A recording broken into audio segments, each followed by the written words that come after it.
In this guide, I'm going to show you how to get Prism crystals in Raid Shadow Legend. This is Aiden from JustBoz, and before we get into this guide, make sure to like the video and subscribe to the channel with all notifications on. It really does help with the channel and it lets us know that you want more content like this, so we greatly appreciate it. If at any point throughout this guide you did have any questions, just ask them down in the comment section below and we can help you out further. I'm going to be doing my best to reply to every single comment down there.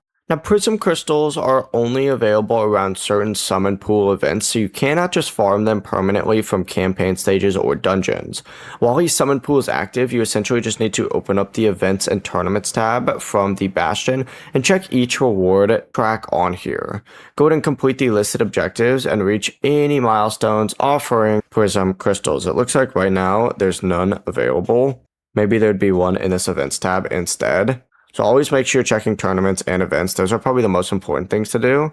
You may also find Prism crystals in limited time shop offers as well, and you could just open up the shop anytime. Just keep in mind, most of the times this is going to end up costing a little bit of money, but you could check the active packs if you want to purchase more.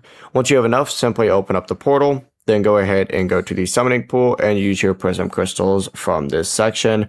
The process really is as simple as that. Any crystals that you do have left over can also be saved for future summon pool events, and if the event ends, you can automatically use those crystals for a summon because Raid will automatically use them and send the champion to your inbox up in the top right. Before you do leave, make sure to like the video and subscribe to the channel with all notifications on. It really does help with the channel and it lets us know that you want more content like this. We'd greatly appreciate it. And if at any point throughout this guide you did have any questions, just ask them down in the comment section below and we can help you out further. I'm going to be doing my best to reply to every single comment down there. Peace.